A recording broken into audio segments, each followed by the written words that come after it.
My name is Sarah Gergel, and I work with the Living Archives Project, where we are collecting stories of how COVID-19 impacted various communities in Mecklenburg County. Today is December 7th, 2022, and this week there were 122 reported cases of COVID-19 in Charlotte, Mecklenburg County, which shows a little bit of an increase, 24% over the last 2 weeks. However, we are comfortable not wearing a mask today. And Frances, would you introduce yourself? My name is Frances D'Amato. I am 5'2". I still have eyes of blue, but I'm now 5 feet, and I have short brown hair with this wonderful gray streak in it. And I usually am smiling, and I'm almost going to be 80 years old. Wow, that's amazing, Frances. Wow. I know, Frances, there were some things that you wanted to share with us. Do you want to start off with sharing what you wanted to, and then we can do the interview process? Okay, I will. I just had a chance before I came in with you to write some things down. Okay. So I'll start reading and then sort of ad-lib. Yeah. When the pandemic first started, I did everything that they told us to do, and I was living in my own condo, so, I wasn't concerned about COVID. I know some of my neighbors refused to go to the store. I shop at small stores, and I wore my mask, so I didn't worry about it.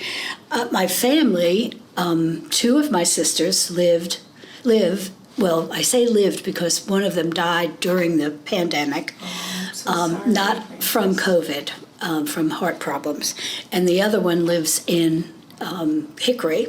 Okay. And then my third sister, or to me, my second sister, the one only 2 years younger than I am, Lois, lives in Virginia, and so do her 2 daughters. Okay. And her 2 daughters are lawyers, and then she has 2 granddaughters who are graduating from college, and they're into non-for-profit kinds of things.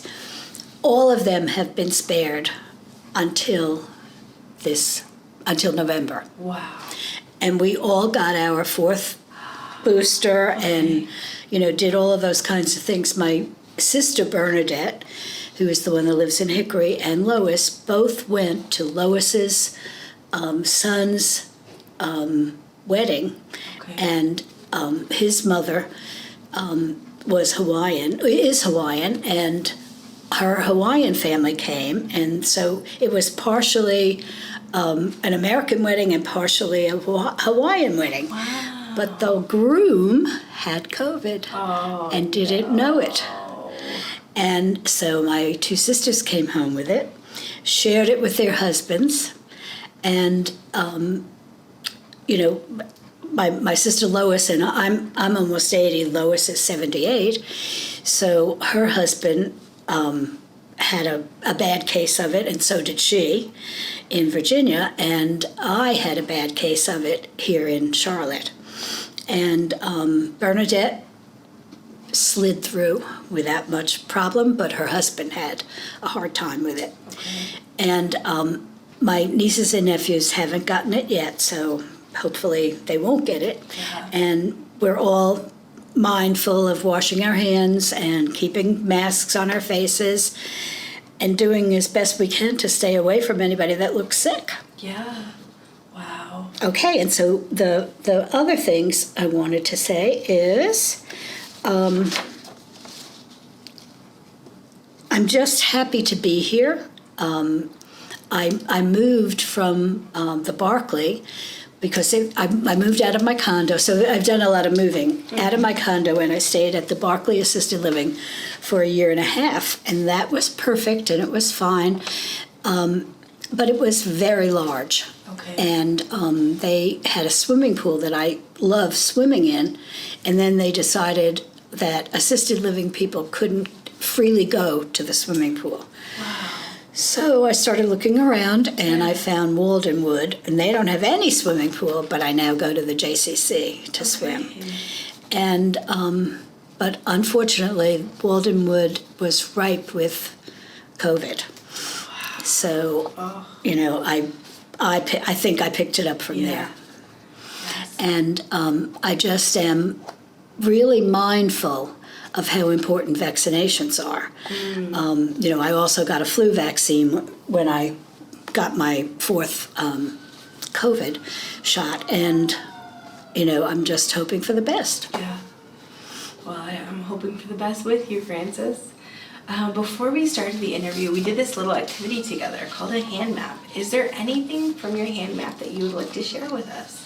Well, I think the first thing that I'd like to share is just a short list of the people that really have supported me through all this transition. And Father Frank, who used to be the pastor at St. Gabriel's, found himself in retirement at the Barclay. So and we were just 2 doors away from each other. So he was my constant, confessor and certainly advisor. My sister Bernadette, and she's the one that lives in Hickory, and I could count on her for good meals whenever I felt like having a real home-cooked meal, and also for support, just for working support. Sure. And then there's my friend Sally and her husband Dick, and they have just been wonderful all through all these transitions, helping me move from my condo to Barclay, and from Barclay to this new place, and putting up things for me. Dick has done a great job of putting things in the wall that needed to be done with his drill and so on. And Sally almost calls me every day, to just check, and especially when I was sick, and I was isolated in my room, so it was really nice to be able to talk to somebody. And then my friends Patty and Kay and Ellen are also wonderful support people that I'm in touch with all the time. I didn't add all the people at Waldenwood, but I have about 10 very with it women at Waldenwood that I really like having fun with. Yeah. So that too has been isolating since I was. I've basically been in my room for about 3.5 weeks. Recently. For COVID. Yeah. I got it in the beginning of November. Okay. And so they only made me stay in the room 7 days. Okay. But I still was sick. Yeah. I took an antiviral, but I still, my head and coughing and sneezing. So, and tiredness, real fatigue. So I have just self-isolated, and they just started this Sunday for us to go back to, that we could get out of our rooms, because the whole facility was shut down for a week. Wow. So it's been a challenge. I bet. Tell me a little bit about what was that experience like for you? Was it hard to be isolated? Was it hard to self-quarantine? What was that like? Well, thank God for the library. Yes. Because I made sure that I always had a number of books. And of course, I was not able to come for a whole month. Okay. So I had to rely on some of the books from the library at Waldenwood to pass the time. But reading has always been my companion. I also have a cat, and her name is Giselle, and she is 13 years old, and she's just the sweetest.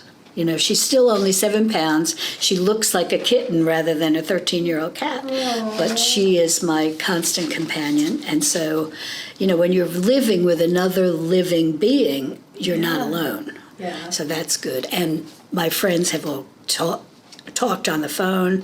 And so it wasn't, I like to be out. I like to be with people. So it was hard, but it wasn't that hard. Yeah. And besides, I was really tired. I can imagine.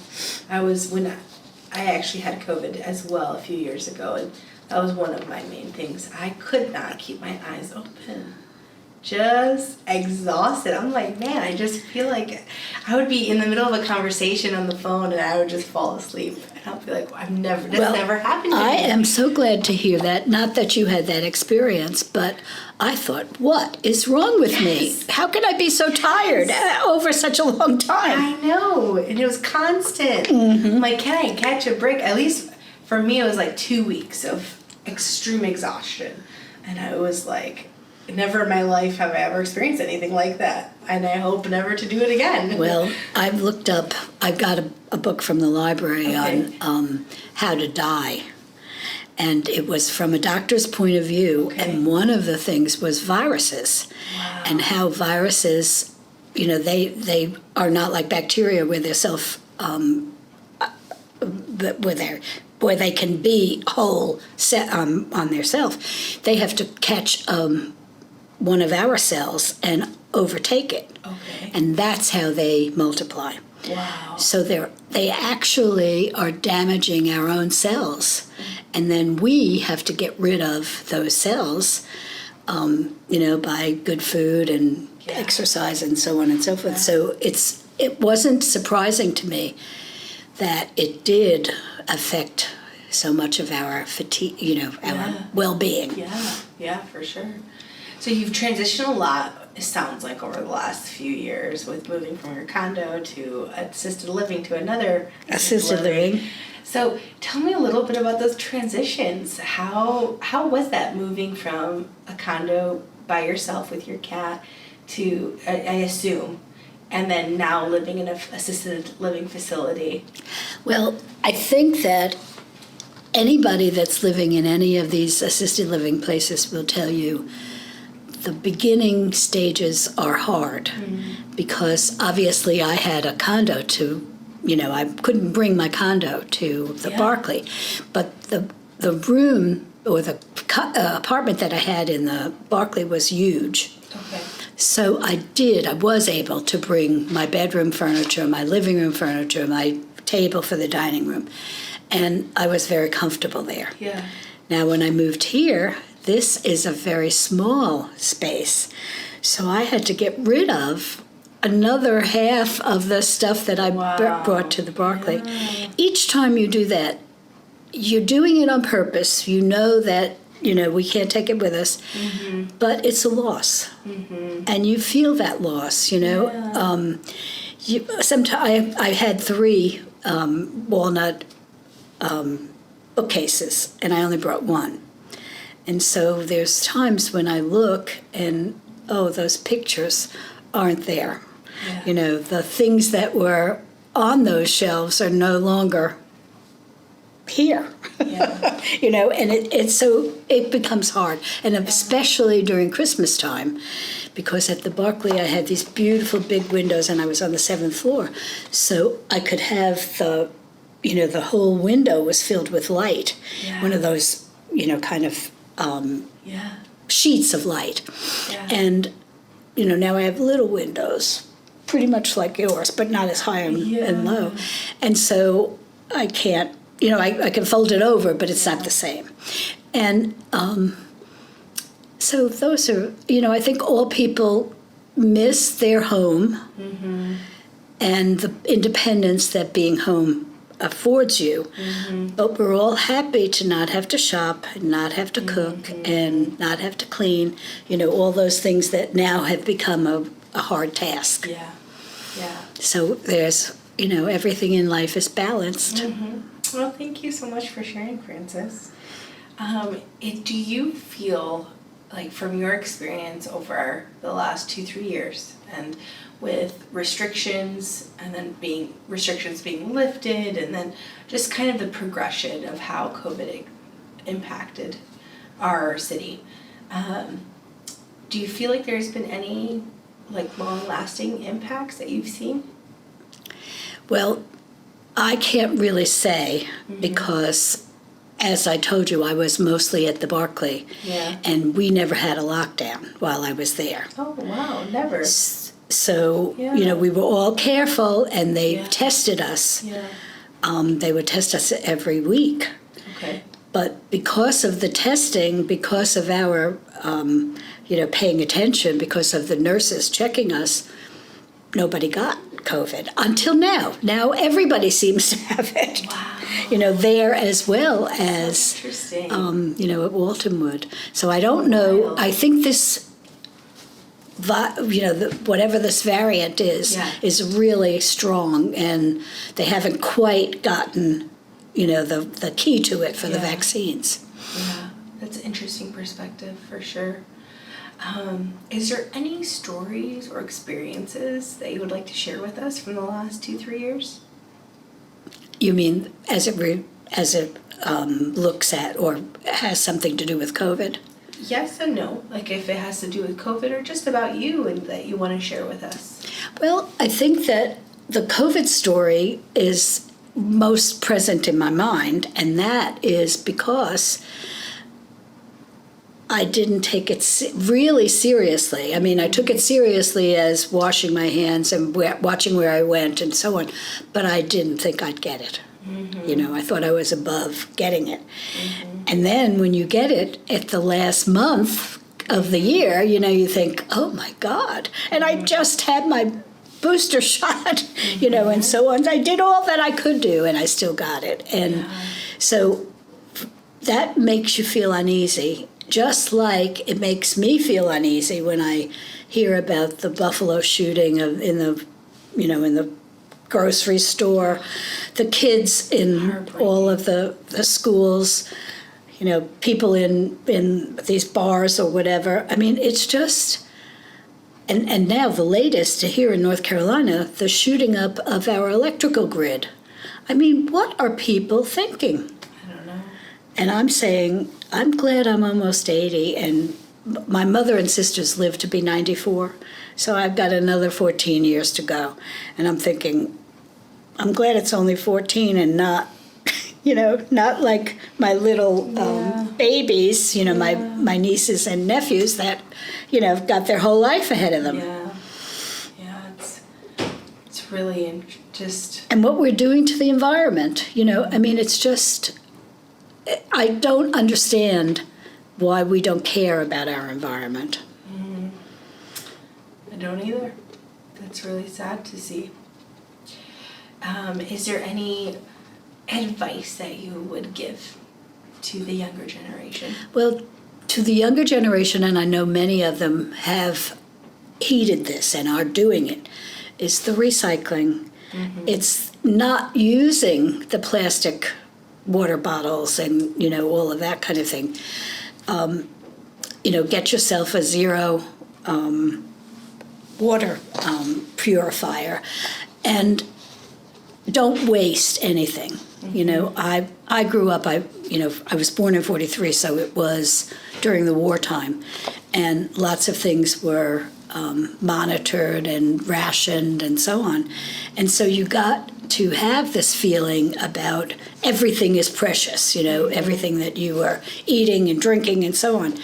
And I wish the kids would feel that, because today I think we feel like everything's free.